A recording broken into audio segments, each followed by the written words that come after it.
Ask the Dean is coming to you all live today, episode 86. Hope everyone's doing well. I am Verenia Granum, one of the advising deans or admissions advisors here at MAPT.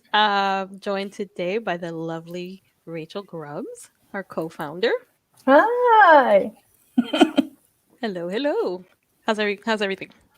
It's excellent. It's rainy and about to turn into ice, so I'm enjoying the rain while we've got it. Nice. Yeah. Oof. Nice. Okay. And the inimitable Dr. Scott Wright. Hello, hello, hello. How's everybody doing?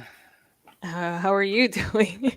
Doing I good. think you're expecting bad weather too, right? We're supposed to get ice tonight and tomorrow too. So Oh, yikes. fun Yep. times. Yep. Yeah, New York got hit pretty badly where I am this past weekend, so I guess it's your turn now. Yep. Our turn.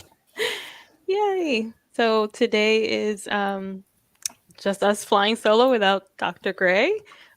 We hope he's enjoying the broadcast. But yeah, we'll go ahead and get started with answering some of your questions. Awesome. And happy Groundhog Day. Yeah. He saw his I don't- shadow. Did he? I didn't even know. Yep. What the He saw his outcome was. shadow. So 6 Mm. How weeks is that more. possible? Isn't it raining across the entire country? I just heard it on the news. I don't pretend to know. Wait, anything you're not more the than that. arbitrator? No. Arbiter. No. And today I get to drive. So please bear with me. I just got my license. Okay. First question is from JB. Hi, I was a COVID temperature screener at a car company, scanning over 500 employee temperatures per day and asked COVID exposure questions. I did this for about 500 hours. Is this clinical? These were employees and not patients. What do you think, Dr. Wright?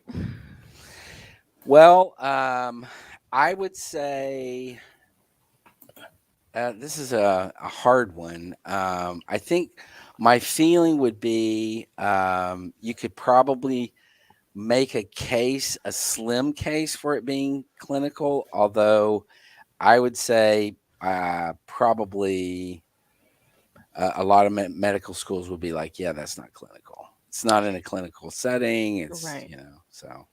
Although we say that all the time, it's not really the setting, right? It's Right. more Well, so that's your true. Yeah. interaction. But I think for me the key thing is that these were employees and not patients, Yeah. right? So that's one aspect of it. Yeah. You're not providing direct care to a patient, Right. sort of in a health setting. Yeah. But But I would say, JB, to your question, as we have said often, you're going to make the call on that. And if you say it's clinical and you make the contention in the description of what you did, and maybe an experience that you had with one of the employees that you got to talk to more, and kind of what that meant to you or whatever, and what you got out of it, you could make the contention and it wouldn't be argued with. A medical school might be like, I'm not sure about that, but that's not necessarily a bad thing. So I would say, do what you want to do, but just back it up. right. Yeah, I actually think I would vote the opposite, and that's okay, because that maybe reflects exactly the point that Brittany and Scott are making, right? That this might be one that has some contention on adcoms. I think the way JB has represented it here is very weak, right? So like if this were his activity essay, it would sound bad, right? But we talk about COVID screening as clinical all the time. Yeah, we do. It's just that normally people aren't kind of going out of their way to almost like disprove their COVID screening as work. But those employees are patients, right? Because we're all sort of healthcare patients, right? For me, the rule of thumb with clinical is, are you interacting directly with the person in a way directly related to their healthcare? Yeah, good point. And he's taking their temperatures. Yeah. Now, it does sound to me like pretty weak clinical, because he's just going zip, zip, zip, zip, zip, and not getting sustained interactions. So again, as we're proving to you, JB, it's subjective and you have to make the case. I personally would call it clinical. I would also call it pretty weak clinical, and hope that you get something where you get to have more meaningful interactions. Exactly. Not just because of whether or not it gets to count as clinical on your application, but because clinical and we've said this a bunch of times, but apparently we have to say it just about every week, clinical is how you confirm whether or not you have the desire to be a physician. So you need to be going day in, day out, looking forward to it. It shouldn't be something that is, oh, I don't have time for it because of studying. It's the most exciting part of your week. You can't wait to get back to be with the patients. And if clinical isn't doing that for you, then it probably means you need to find a different clinical experience. And if you try lots and you still don't like it, well, then maybe being a physician is not for you. So yeah, from an arbitration on your application standpoint, yeah, maybe, but that's not the real point. Yeah, exactly. Thank you for that. Yeah. Oh, Rachel's feeling real up on her high horse today. Good points, Rachel. Good points, Rachel. All right. Okay, question from Joseph. If I went to multiple schools, do I have to put all of the grades from all of the schools on the application? And the short answer is yes, Joseph. You have to report all grades from any institution attended in the United States, whether or not you earned a credit, if it's pass fail, if it's an F, a D, a withdrawal, whatever it is, you have to report every course. Even if it was transferred into another institution as transfer credit, you still have to enter it as you took it at that other school. Right. Right. Correct. Albert asks, does an upward trend go based on just the amount of credits taken, or do the number of semesters count as well? For example, 2 semesters versus 4, but equal amounts of credits between the 2 scenarios. So I'm not sure if I'm following the question. Yeah, so I think my feeling would be, because on the graph, if when mapped is graphing it, there's going to be 4 semesters in one of the in one of these, for example, 2 semesters versus 4, he says. So 2 semesters are going to be graphed as 2 columns, whereas 4 semesters are going to be graphed as 4 columns. And that is where it's going to, graphing it out, it's going to make it look more extensive. It's going to make the trend look more extensive. Now, what an admissions committee member might do is go, well, yeah, he did 4 semesters, but he only took 6 hours in one of those semesters, or in 2 of those semesters, or 3 hours in one of those semesters. So I think they're going to be looking really at both, Albert, in terms of what when they're looking at trends, they're often going to be looking at credit hours as opposed to number of semesters, but they'll see both. Yeah. Okay. Yeah, I was having a little bit of a hard time understanding that. Yeah. Yeah. Thank you. All right. Question from Mohammed. Hi, can you talk about the FlexMed program? So I'm not too familiar with it, but I believe it's an early like an early assurance program. Is that correct? From your experience? I don't know the answer. I've heard of it just in passing, but we can always. Yeah, so they're early assurance programs that allow you to get admission sophomore year. Mohammed, why don't you narrow down your question? I'm sorry, I should have messaged you rather than putting this on air. But let us know specifically what it is you're looking for. Yep. Yeah, I agree. There's so many different programs. I mean, we try to stay on top of as much of it as we can, but of course, there's always something out there that we just maybe are not that familiar with. Right. RM asks, what is the cost of Application Academy? I teach Zumba and fitness coach other individuals. How do I classify these on application? So there's two questions here. Rachel? RM, thank you for giving me a moment to be able to have a sales pitch. Yeah. Application Academy is a 40-week group coaching program. It is the only way to work with Dr. Gray this year. At this point, he's closed to any other kinds of advising. So if you're interested in working with Dr. Gray, Academy is the way to do it. It's 40 weeks of taking you through every step of the application process. So right now, We just wrapped up doing profile assessments, and we're working on personal statements literally this week.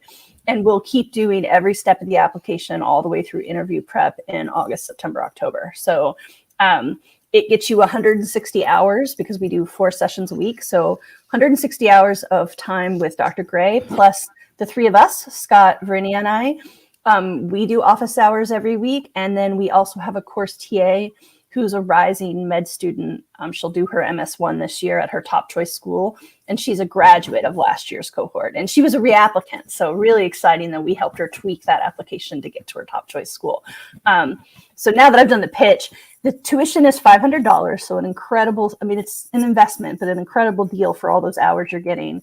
And enrollment closes this Friday. So it's definitely time to enroll if you are interested, because you only have a couple days left. Yep. Boom. There it is. Hard to type a banner and talk.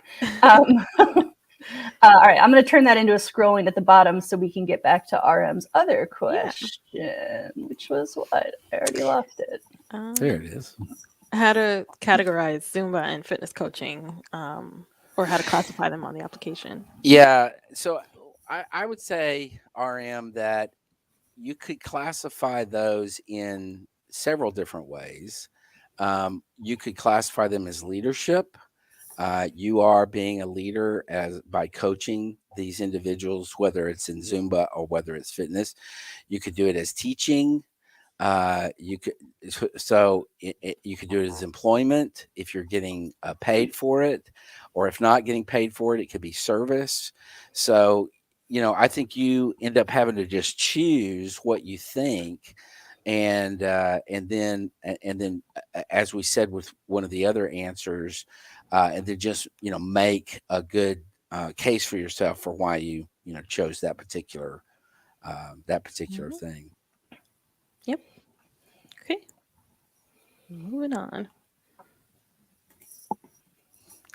Akash asks, I'm in a paramedic program where I have 200 hours on an ambulance, 200 in the hospital with IV practice, and 100 lead paramedic hours. Do these hours count as volunteer hours? Well, Akash, it depends on, are you getting paid for this experience? In which case, no, it wouldn't be volunteer, right? It's a paid clinical position at that point. So I guess you'd have to clarify that. If it's like a training program, if it's specifically a volunteer program. The way I read that, it sounds like it's training. And I don't think training counts as clinical. No. But it's hard to tell from what does paramedic program mean. Right. So if you want to send us a quick note and clarify that, what you did. I know it's challenging because I'm always asking you guys, you students, to keep your comments and your questions pithy and fit to one, but then sometimes it means we miss context. So keep working on those perfect 200 character questions. It's good practice. It's good practice for the application. It is. Okay. Haneen asks, what is the CASPer exam and why do some schools require a CASPer exam? So the CASPer exam, it's similar to the double AMCs, right? Situational judgment test, which is now called Preview. Correct. It's changed. The name has changed, but it's basically designed to kind of gauge those soft skills, not necessarily academic skills, right? And human interaction skills that you'd have on a day-to-day basis in very specific types of scenarios. As to why some schools require them, I mean, Dr. Wright, maybe you can give us some insight into that. I would say that first of all, CASPer is still relatively new in terms of the extended history of medical education, and even in the modern era, it's pretty new. It's still within 5 or 6 years of implementation, and so some schools are requiring it, but they're not using it in their process. They're just studying how it could have affected the process had they used it. Other schools are actually using it in their application process. Now, those schools that are using it in their admissions process, I think, from my understanding from admissions deans that I've been in contact with, what they use it for is trying to assess skills that are not that they currently don't have an assessment to look at. So this is most meaningful prior to the interview. And everyone is submitting a CASPer exam score, and they're looking at what this score means in terms of, are there any red flags relative to the things that Verinia mentioned. It's getting you to respond to these situations. How would you handle this? What would you do? That kind of stuff, to see if there's any. And they're looking for, my understanding is that really it's looking for the tails, most notably the negative tail of the curve, where there are concerns about your responses. It's not testing your writing ability, grammar and stuff like that. It is testing how you can relate, not verbally in writing, but it really is looking at your responses to what you would do in these situations, and that gives the admissions committee some insight into more insight into these soft skills that Verinia referred to. Right, and there's no real way to study for something like this, right? These are all just gut check, instinctively. How would you react, or how would you handle a situation? So there's no. Yeah, and I would, I would say you could go to there is some information and some practice things on the CASPer website that you can look at. Now, there are companies already selling CASPer prep, courses or materials or stuff like that. And, my sense about that is, I don't think it's necessary.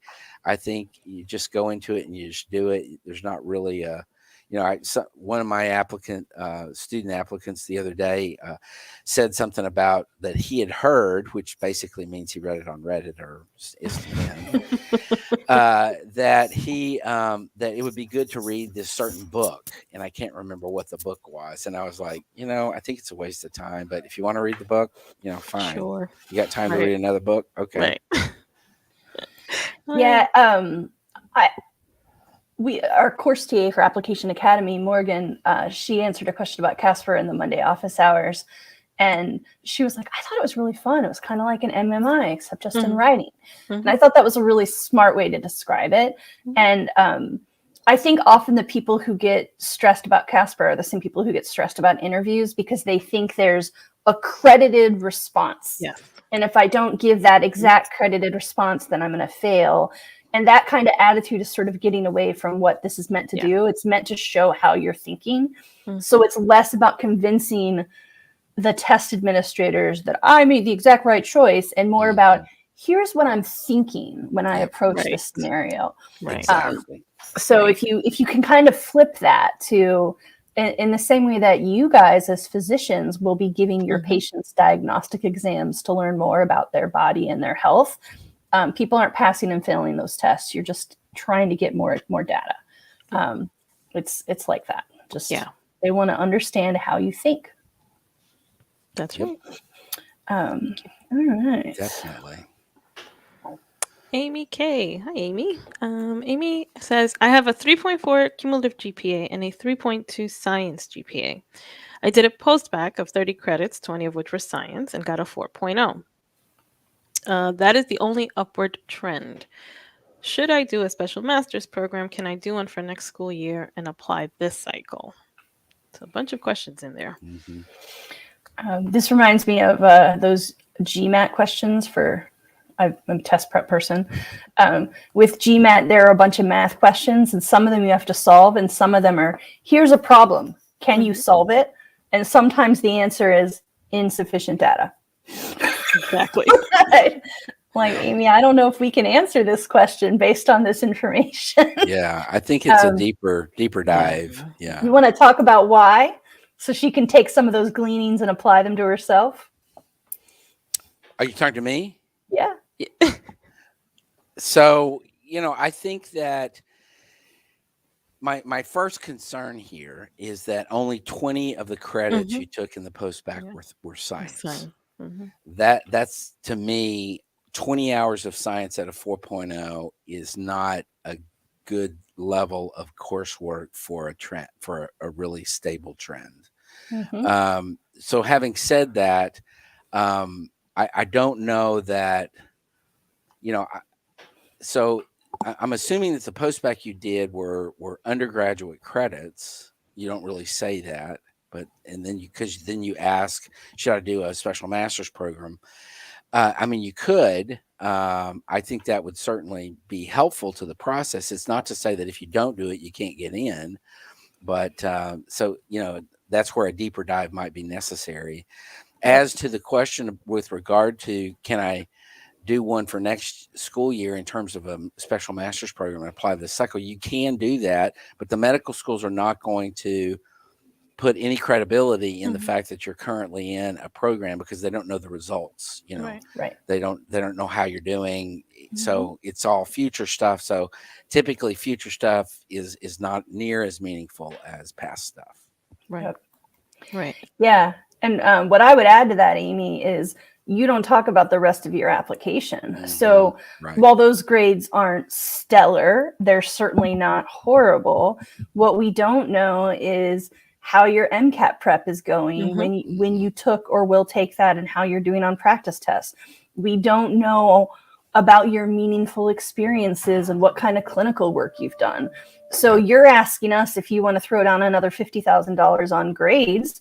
I mean, maybe, but what we don't know is that even the weakest part of your application? There might be something else that you could be doing that's actually going to help you more. Right.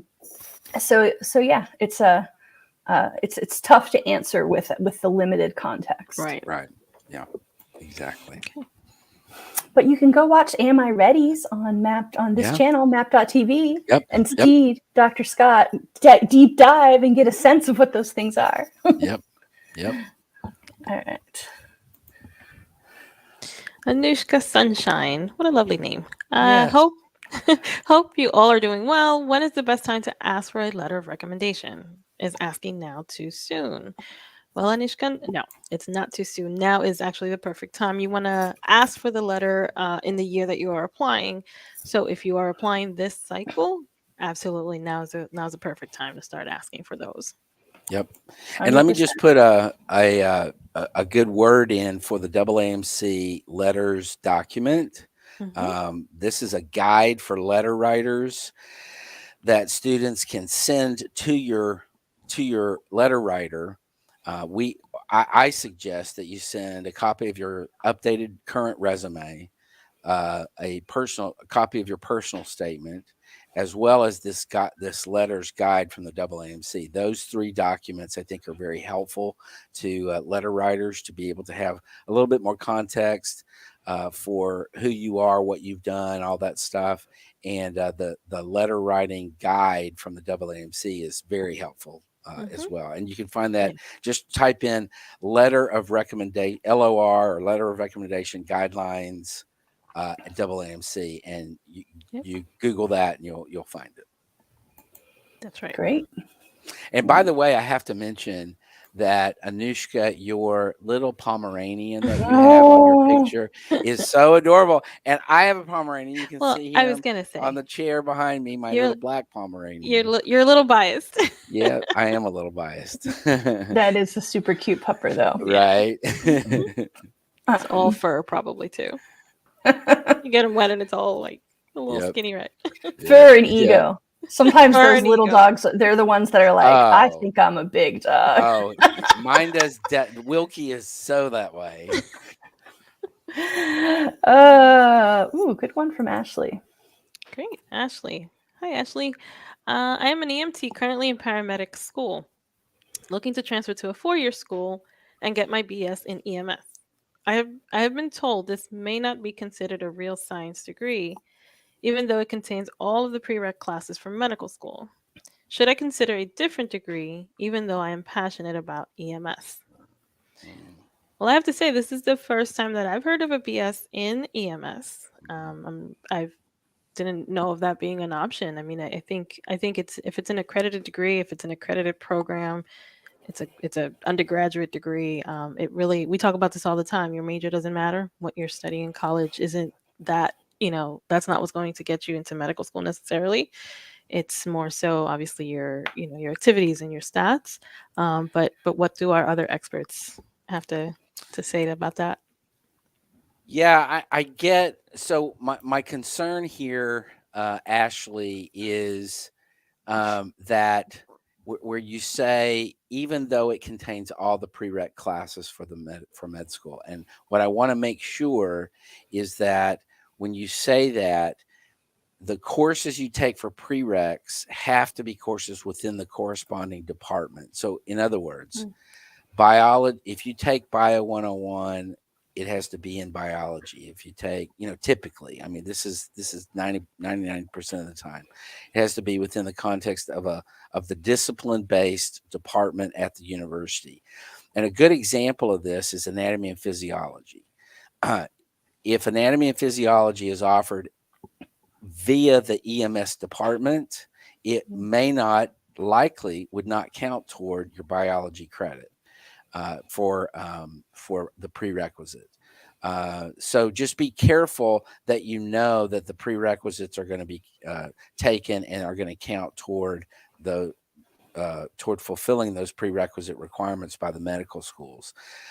So that having been said, I don't think it's a problem. I don't agree that it would be. What sticks out to me in this is you say I'm passionate about EMS. If you're passionate about it, you go for it, and but just know ahead of time that what you're taking.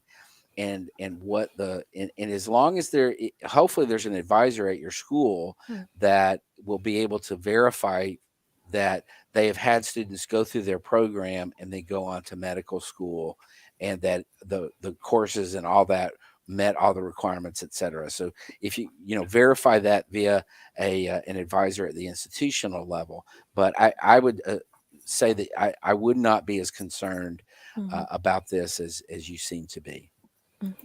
Yeah, and that's a common issue with nursing students too, Yes, right? I mean, exactly. we have seen other pre-health students who are taking dedicated prereqs for their profession. Absolutely. And it's not just specific to pre-health. I mean, most large state schools have lots and lots of tiers of bio and chem, and you just have to make sure you're taking the one that's for the pre-med track. Correct. Right. That's correct. That's correct. I had a student recently who their program or their major, all their prereqs were under the life sciences department. So that was a little bit trickier because it wasn't specific, like specifically biology or, whatever. But then when you looked at, the content a little bit more, you can see, okay, yeah, right, this is an actual bio course. Yep. All right, let's keep trucking. Cass asks, do medical schools look down on being a caretaker or aide to a family member as being the bulk of clinical experience? I have other experiences, but this does take up a lot of my time. Thanks so much. So that's a good question, Cass. Especially since it's the bulk of your experience. Yes, it's considered, valuable experience working with a patient, but it's very different to take care of a loved one, as opposed to taking care of someone who's not related to you. So my only concern is that being the bulk of your experience. I don't know what the other experiences are that you have, but I think that might be viewed sort of in a different light. What do you think, Dr. Wright? Yeah, I agree with that. I think that I honed in on exactly the same thing you did, Brinia, the word bulk. I'd like to know maybe a more specific breakdown of, 80% of my time, 80% of my clinical experience has been as a caretaker to my family member, 20%, and then what the numbers are, our numbers are related to each of those percentages. To know kind of how that's going to play out before an admissions committee.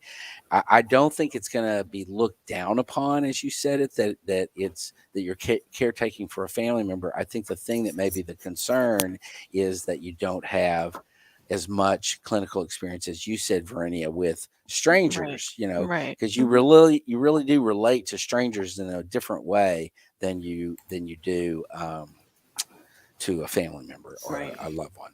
Absolutely. Yeah. Yeah. And it's important work you're doing, Cass, but that's actually one of the kind of like jokes that we make about the importance of clinical is it's one thing to take care of your grandma, and it's something else to take care of someone else's grandma, especially if the whole family is there, nervous and stressing you out. And I mean, they're stressed for a reason, right? Yeah. But yeah, I don't think they look down upon it. They just want to see more in depth. Exactly. Right.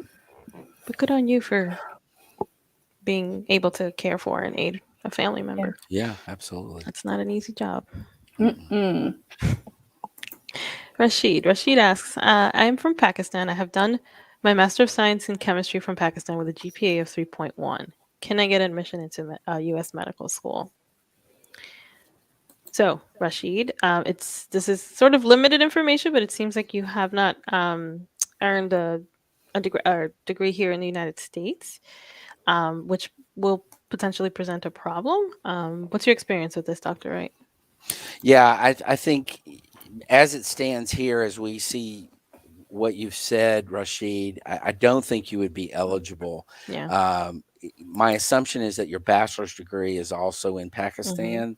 And if that's true, then you're going to have to at least get 90 hours of college credit here in the U.S., including meeting all the prerequisite courses in amongst those 90 hours. And being from Pakistan, my assumption is that you would be an international student, and 3.12 as an international student is going to be tough. And so I would say in those 90 hours that you'll be taking, you will really want to ramp that up to be at a much higher level, and that's possible, and that would represent that's what they're going to, the lion's share of what the admissions committee is going to look at is your GPA amongst those 90 hours. They're not going to pay attention. They're going to see that you have a master's degree in chemistry from Pakistan. They're going to see, they're going to see all this, but they're really going to concentrate on those courses that you've taken in the U.S. Yep. Yeah, I don't think it's fair, but it is the way it goes. U.S. med schools only really care about U.S. undergraduate education. Yep. Right.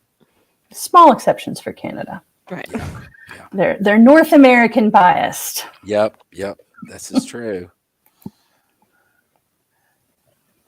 Kevin. Hey, Kevin. Hi, I was just put on the wait list at the only school that I interviewed at. Would a letter of intent be appropriate? I think so. Yep. I think in this case, it would be absolutely appropriate. Yep. So especially since you've been on the wait list, it kind of just says, I'm still very interested in attending.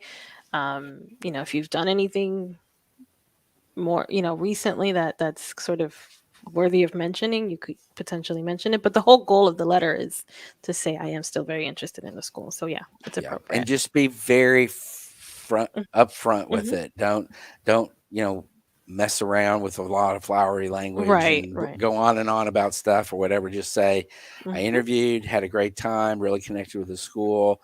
I really want to go to school here. If you bring me off the wait list, I will attend. So just overt. Yeah, to the put point. It out there. Yep. All right.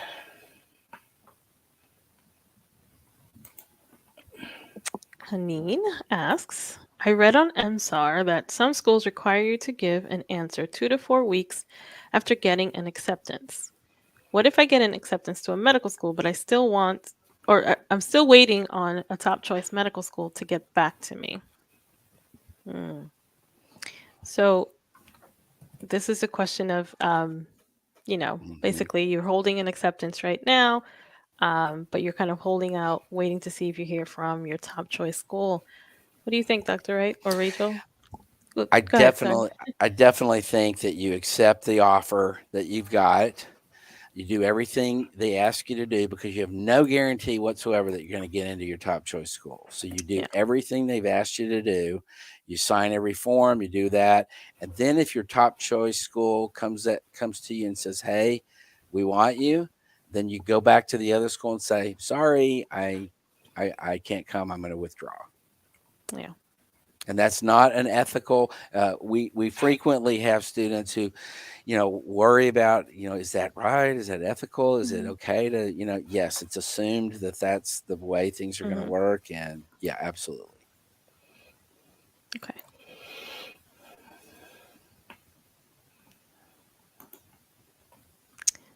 Desiree, how much is research valued in an application? I'm looking to reapply for next cycle, and I have 0 research hours. 7,000 clinical hours. Wow. Yeah, undergraduate GPA of 3.3 and a science GPA of a 3.0. Special master's program GPA was a 3.9. Nice. Planning on Nice. retaking the MCAT. Nice. So Desiree, I think from just this information that you've given us, I think you've got quite a bit of experience. How much is research valued in an application? It's nice to have it and have had that experience, and it reflects nicely on your application, but it's not the only thing that's going to sort of get you into medical school. And many students haven't had an opportunity to. They don't enjoy doing research. It's not something that you have to have. It's not required. I think looking like I said, just this limited information. I mean, your clinical hours speak volumes, right? Having that much experience. Um, don't worry about the research, the lack of research experience. I wouldn't worry Agreed. about it. Yep. Agreed. Okay. Yeah, research is overrated by students. Yeah. Yep. And it's out Yep. there, right, in the ether. Yeah. Right. They get bombarded with, you have to do research, you have to do research. And, unless you're applying to an MD or PhD program where it's obviously more of a requirement, Mm-hmm. you don't have to worry about it. Yep. Mm-hmm. All right. Another research question. Risa, I guess. Risa or Risa. Hi, Risa. Good afternoon, everyone. Does virtual research count as research experience? Virtual research. Don't know if I've ever heard of virtual research. I don't know what that means. Yeah, I don't either. Unless maybe you can clarify that for us. Yeah. What Give you us were some more doing. information, Mhm. Risa. That'd be good. All right. Let's see what else we got. Amy K. Hi, Amy. I attended CME events for a local physician organization that does free surgeries. I connected with the physicians, one of whom wrote me a letter of recommendation. What would this be classified as on AMCAS? CME events. I'm not sure what that is. That's continuing medical Okay. education. Okay. I wasn't sure in the context. Yeah, I mean, I think it's less about how this is classified on AMCAS is more about what kinds of letters to the med schools you're applying to want to see, right? So you need to do that due diligence of some of the med schools are looking for only academics, some are looking for from physicians. It's a mix. But if this is a physician that wrote you a letter of rec, then that might be useful. But not all med schools are looking for the same letters. Right. Yeah. Agreed. Okay.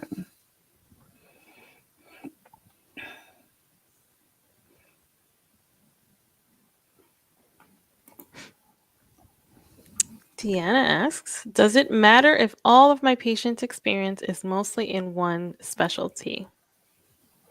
Good question, Deanna. So I guess what's more pertinent, I think, for me would be what is that patient experience for starters.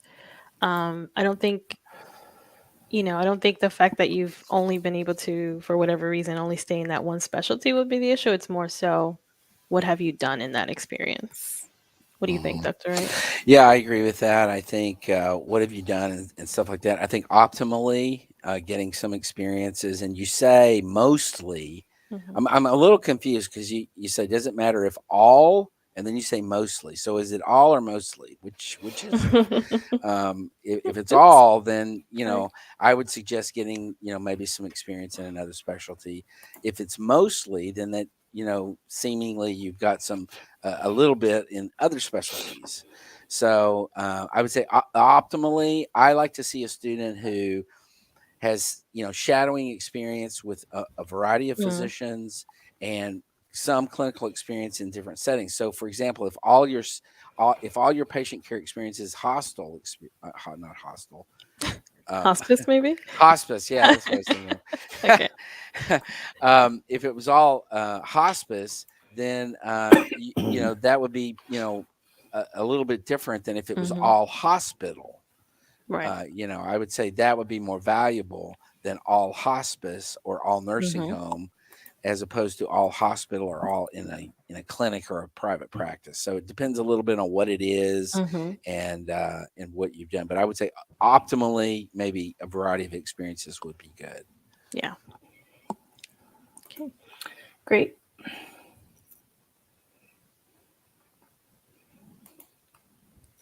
Nicholas asks, if I am about to start a new scribe job, how long should I wait to ask the physician for a letter of recommendation?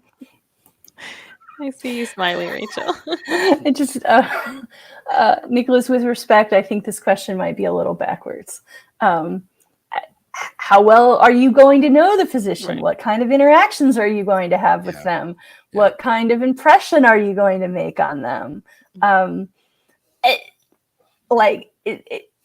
Relationships can't be defined in that quantified way of, well, I've known you 3 weeks now. Right.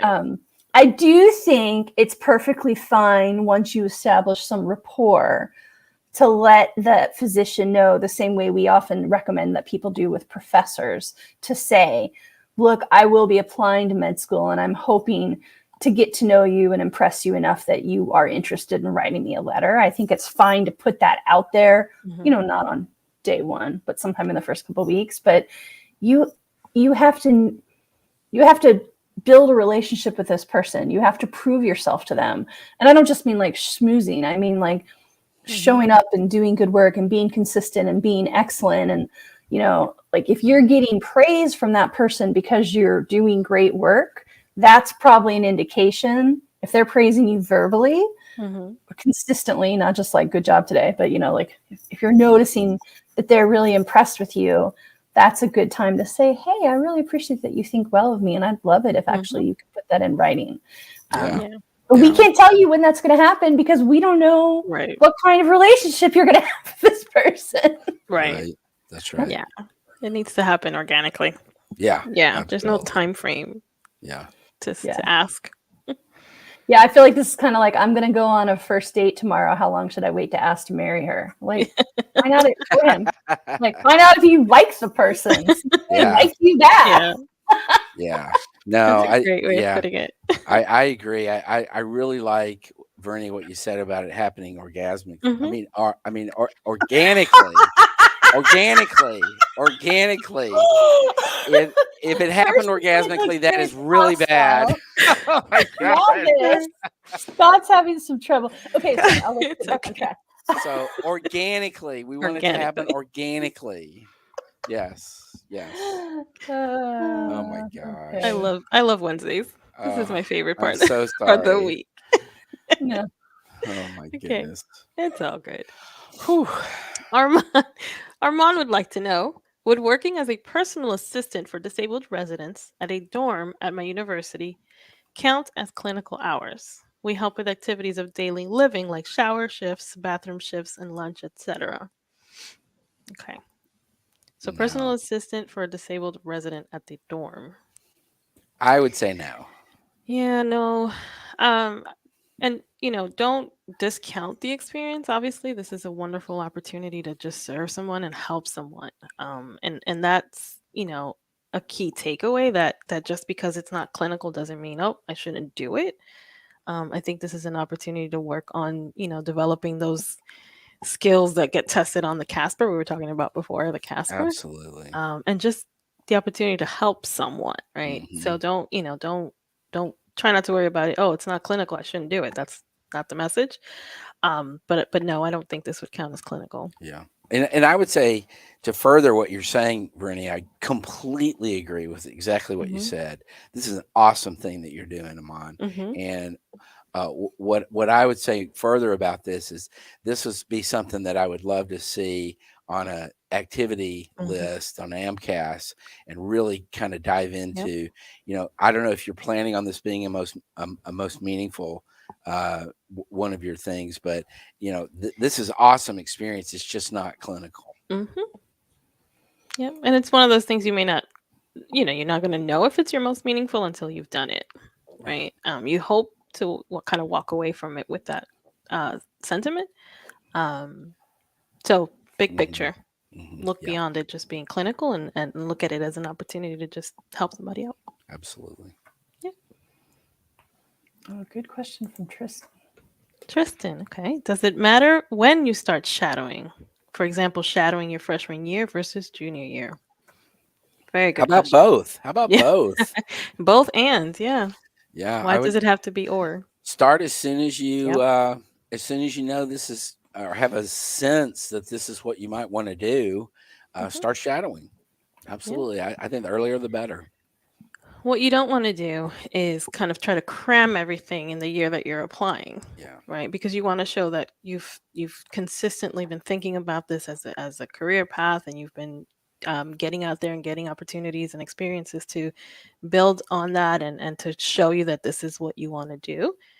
So if you're just sort of coming to that realization now and it's junior year, that's another sort of conversation to have, right? Yes, absolutely. As Dr. Wright was just saying, you should still go out there and get those shadowing hours and as much experience as possible, and potentially think this may not be the right time for you to apply. But if you're just starting out, freshman, sophomore in college, yeah, definitely. As soon as you feel like you think you're going to do this, go shadow. Yeah. Slow and steady. Mhm. Consistent is That's it. great. Consistent. Yeah, it doesn't have to be a bajillion hours. Just keep Yeah. getting Yeah. a little bit. All right. Let's see. We're getting a lot of multi-part questions, friends, and that's hard for me to follow. Chilled C. All right. Hi, Chilled. Oh, I well, am. Oh, there we go. I am in an exercise science major at my institution, and I am interested in gaining exposure to research. I was wondering if exercise physiology research would be a red flag to adcoms. Absolutely not. No. I don't think so. Especially if you're interested in it's your major and makes Yeah. sense.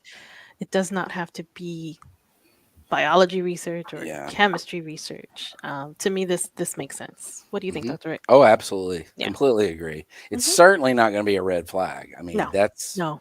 that's not even in the realm Mm-mm. of possibilities to me. But I think definitely, especially if it's like you said, Vernia, if it's something they're really interested in. Mm-hmm. So, chilled, I would say, sounds good to me. Yep. Yeah. If Ryan were here, he would say, "Follow your passions." Yes, That's right. absolutely. Absolutely. Channel Dr. Gray for a Absolutely. second there. Absolutely. All right, I have to do this 1-2-parter. Okay. Okay. Hi. Is it Michael or Michelle? I'm not sure. Have you talked about virtual tutoring? If not, what are your thoughts? Oh, virtual shadowing. I have thoughts on both. Yeah, right. It's kind of the same thought, Right, actually. right, exactly. Right. What are our thoughts on virtual shadowing? It's a perfect opportunity to gain experience shadowing, especially since if you haven't been able to get an in-person opportunity because of COVID or whatever. Um, Perfectly acceptable. It shouldn't. Yep, thank you. In fact, you might have heard of our own virtual shadowing program called on eshadowing.com that Dr. Gray runs. You might want to check that out. Hopefully, it won't be your only shadowing experience, right? You have to still try and see if you can get something in person, or even better, an actual clinical patient interaction type of experience. But virtual shadowing is fine. Yep. Yeah, we talked to, because it was about a year ago, right? March 2021.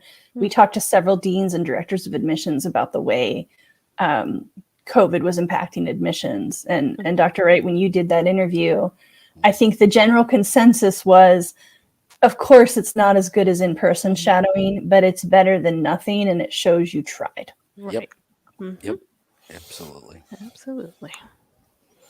All right, let's see. Looks like we're coming to the end of questions here. We've got a few minutes left if any final ones pop in. Just going to scroll back up and see if I missed any. Sometimes that happens. Oh, here's a kind of very specific one. Okay. Lisa asks, I am a reapplicant, last applied three-ish years ago. I realized that I did not document all of my shadowing hours that time around. Do I need to explain the sudden jump in hours? Do they see the previous numbers? So yes, Lisa, they'll see your previous application. I don't know that you would need to explain the sudden jump in hours. I think it just shows that you've continued, um, doing what you're supposed to do, gaining more experience and shadowing. So no, I don't think you would need to explain that. Yeah, I think she's saying that she'd actually done more at that point. Of But her yeah, previous application.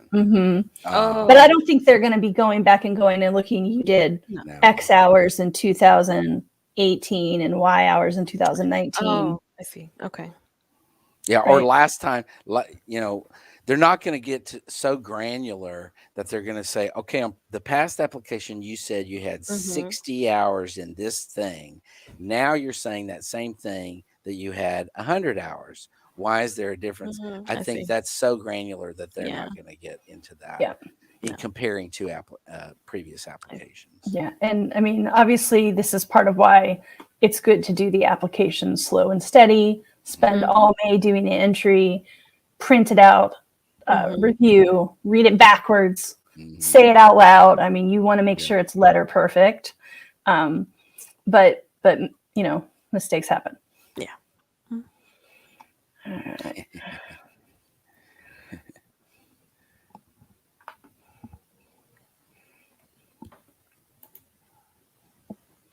Okay, question from Ente. I hope I'm saying that correctly. Does being put on academic suspension for a year cut your chances for PA school? Okay. Yeah, this is a tough one. It's similar to students that maybe get some kind of an institutional action, or even, something very severe like this. I don't, without knowing your full story and the full details of what happened, I don't want to say that it's going to completely cut your chances from PA school, but it is something that you're going to have to address and explain in your application. Yeah, it's not going to help. Right. That's clear. So Yeah. kind of depends on how long ago that was. Right. And Lots of things. what the circumstances were, and for a year suspension, that's pretty significant. So yeah, so it's not, I don't like to ever say nope, that's it, you're done, but it's, it's going to depend a lot on, like Dr. Wright was saying, what happened, and kind of explaining that, and owning it, right?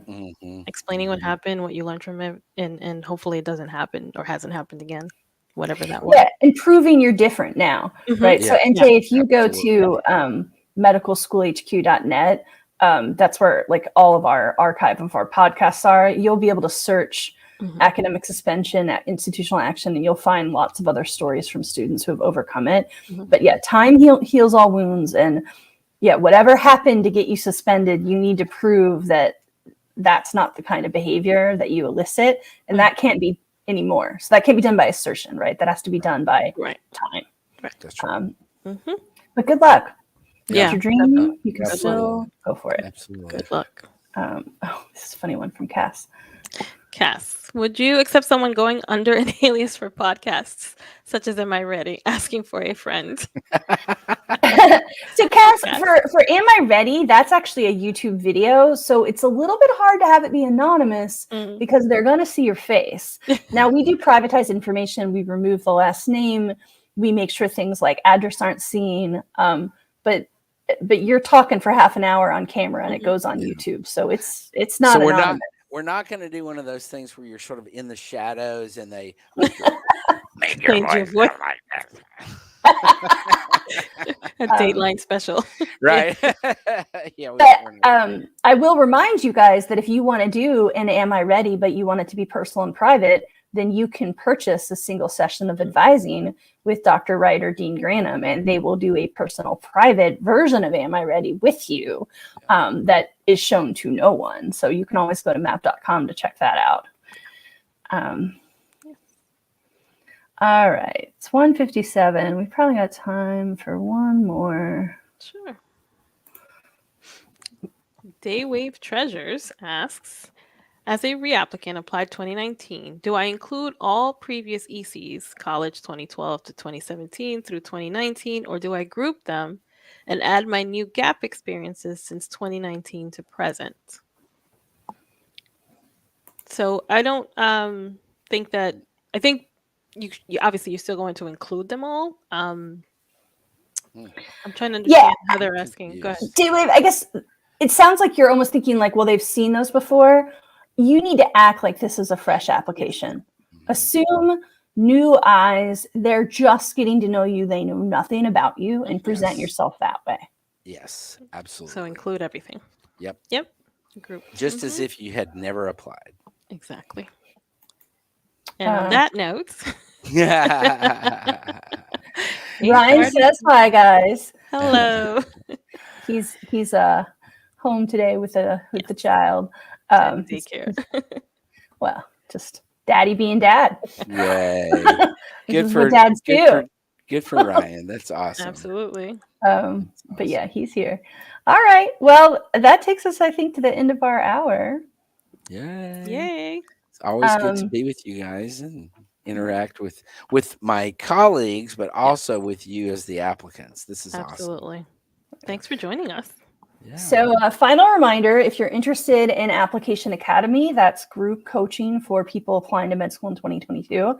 If you're watching live, today is Wednesday, February 22nd. Oh, February 2nd. You have 2 more days to enroll. Just go to applicationacademy.com.